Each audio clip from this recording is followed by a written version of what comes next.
Good morning, everyone. Welcome to session 30 on modern software engineering. This is Dr. Diana, and we have been dealing with agile methodologies and how agile philosophy can help bring about efficiency in software development. And we have been revising about unit 2, 3, 4, and 5, and we started with revision of 1. The first unit deals with some of the basic terminologies in agile and how we can think agile. So agility is not just a protocol or a process that you follow, but it is also a perspective in thinking. And when you change your perspective of thinking, it brings about more efficiency in the work that you deliver.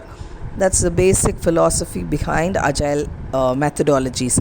And one of the major programming methods used in agile scenario is the extreme programming.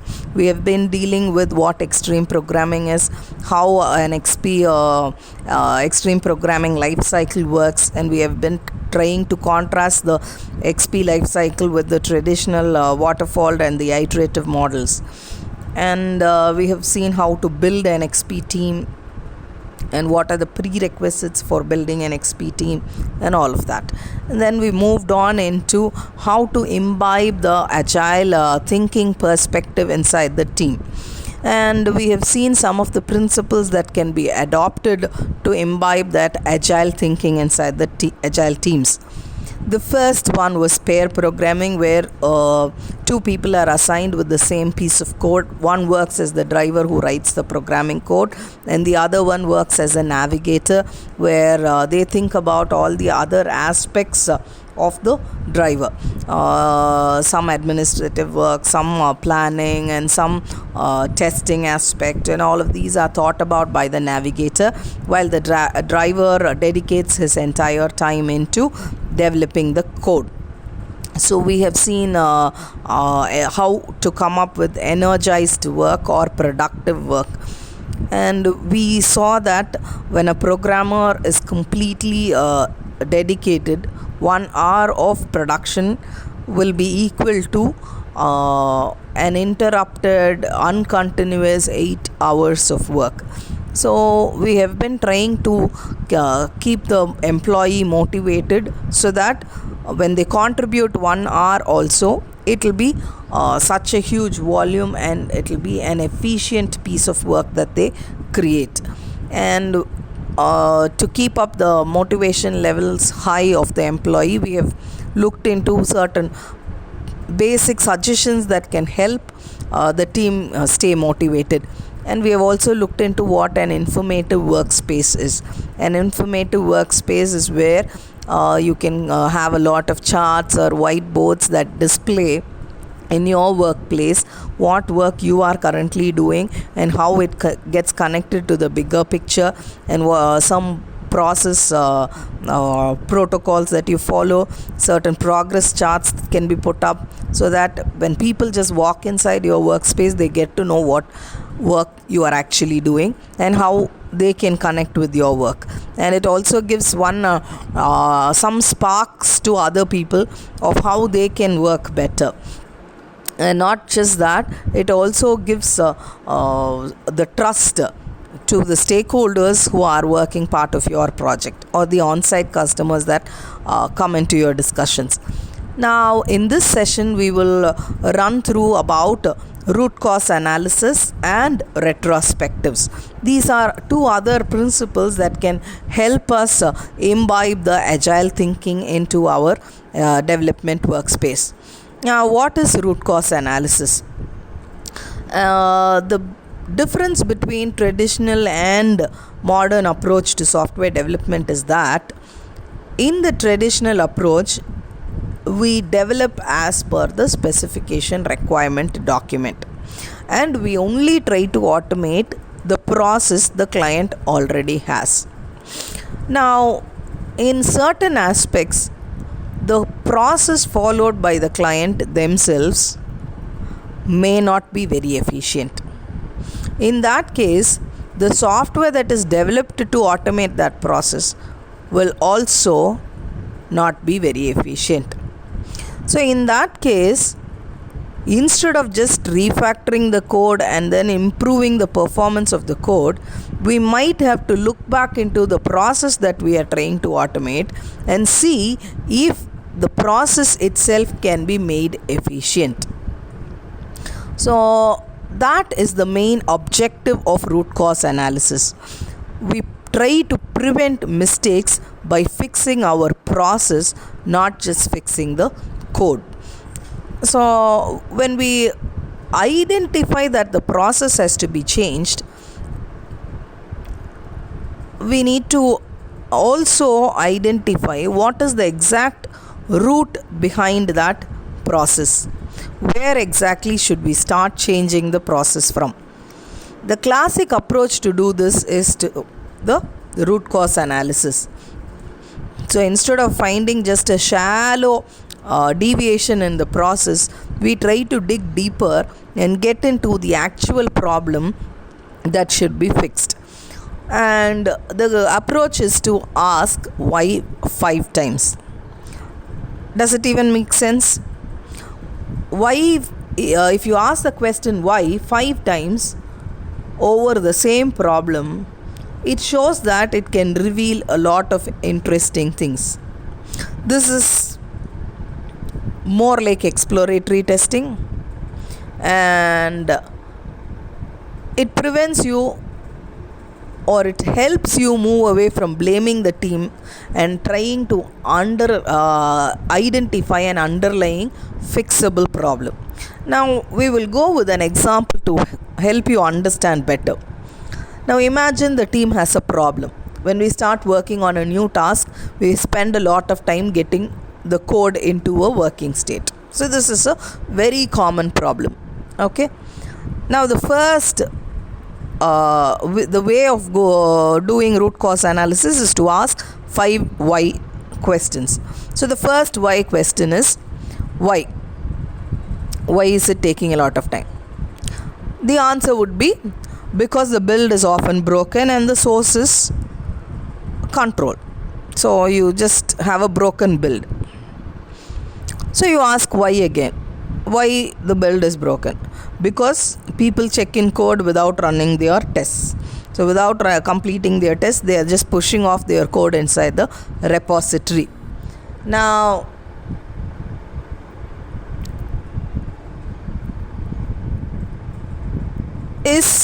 that's the correct answer. It's true. The reason is because people are avoiding tests. Now ask one more question. Why people are not running tests? Don't they run tests before checking in? Because sometimes they take, so the answer could be the tests take longer to run than the people have time. So there is a serious problem people are facing when they try to genuinely follow the protocol. So you have to dig a little deeper and ask one more question. The fourth why. Why do the tests take so long? So the answer is because the tests spend a lot of time in database setup and tear down operation. So it's really difficult to complete each of the tests before checking in. So just like that, without checking in, without testing, they throw the code inside the repository. Now ask the fifth why question. Why does the test, why it is becoming difficult? Because our design makes it difficult to test business logic without touching the database. Now here comes a genuine answer. Now it is our design that is difficult for testing. So is it possible to change this design so that it allows you to test your business logic without touching the database? If that is not possible, is it possible to identify some other way of testing the business logic? So this is how we explore on our problem and try to identify the root cause.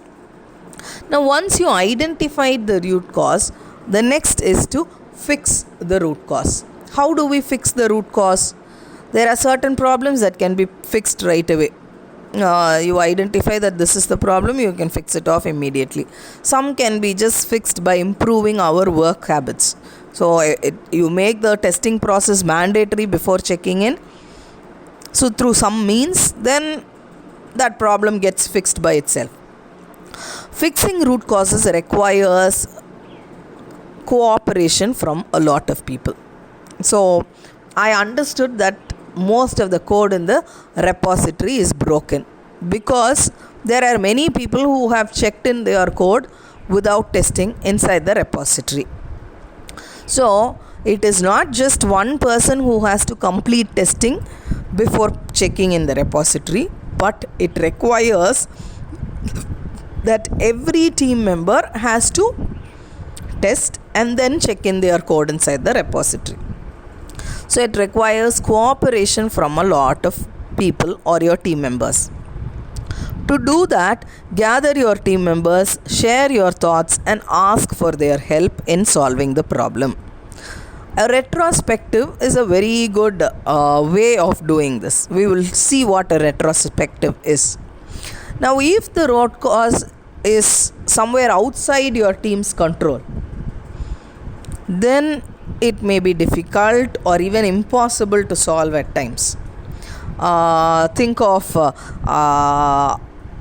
your problem coming from the code of another organization or coming from the process defined by the client's sister concern.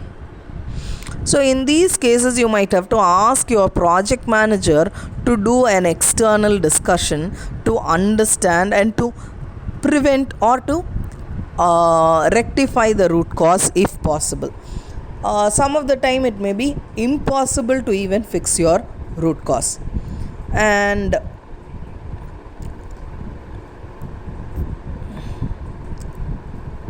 now there are certain scenarios where you need not fix a root cause, because fixing a root cause takes a lot of cost and time. We need to find a balance of when to stop looking in for root causes. When you first start applying the root cause analysis, you will find many more problems than you can address simultaneously. So there will be a lot of problems that you have to work on simultaneously. In that case, you pick up very few of them and start working on few of them at a time. Don't concentrate on all of them at the same time. Now apply root cause analysis. Ask yourself whether the problem is common enough to warrant the overhead, or justify whether it is worthy to address that root cause. If it is a really big problem, then try addressing that problem. Otherwise, ignore the problem and then move on with other tasks or other development aspects. Now, once you have identified most of your root causes and you have rectified them, we need to make sure that these don't repeat in the future. And when you try fixing your root causes, you might have to take help from a lot of people. So to do that, we are going to use retrospectives. What is a retrospective? A retrospective means to look back on things and meditate on. That's the literal meaning of retrospect. Now, the objective of conducting a retrospective is to continuously improve our work habits. And we also need to understand that none of the process that we follow is perfect. So your team is unique as the situations you encounter, and they change all the time. So this is your environment. It's not perfect, it is unique. You have unique situations to encounter, and you have change coming up all the time. So you must continuously update your process to manage your changing situation. A retrospective is a great way of doing it. A retrospective is more like a session where you gather people around and then talk about your previous work. And you can also open up all the challenges you had in your previous iteration, and you can take suggestions from other people of the team to mend that problem. So this is what a basic retrospective is. There are few types of retrospectives. One is called as a iteration retrospective. An iteration in extreme programming environment, as we know, we are supposed to deliver a tangible deliverable to the customer every 2 weeks. So every 2 weeks it's going to be called as an iteration. Now this 2-week period, by the end of this 2-week period, we are going to have an iteration retrospective. It occurs at the end of every iteration. And you can also have a release retrospective every time before you release the software, project retrospectives, and also surprise retrospectives. These are more longer and more intensive as you cross crucial milestones. An unexpected event changes your situation, then you might have to conduct a surprise retrospective. So you can reflect more deeply on your experiences and condense the key lessons to share with the rest of the organization. So imagine you have a situation, you can take help from people, or you had a situation that you have overcome efficiently. You can share that with other people so that they can also follow the same norms. Irrespective of what type of retrospective you are conducting, it has a schedule to go along with. Every retrospective has a basic schedule running behind. The first is to gather everybody, and then it's more like an informal discussion session, but you follow a schedule. The first is the Norm Keith's primary directive, which has to be put inside the mind before you even start the retrospective. It's more like a recitation to yourself. You use a retrospective not as a place to blame others or attack individuals. It is a place where you seek to open up yourself, share your suggestions, and collaboratively build upon things. So that's the Norm Keith's primary directive. You don't use the retrospective for blaming others. You use it for absorbing certain best practices from people who are experienced in the same team. The second will be a brainstorming session, which might extend up to a 30-minute activity. Ask the group to reflect on the events of the iteration and brainstorm ideas and then put them into different categories. Say, for example, I had a problem. You ask everybody to come up with some solution, and then you divide them into categories such as enjoyable, frustrating, puzzling. It was like the same as usual, or it had more of certain activity or less of certain activity. So you categorize them accordingly.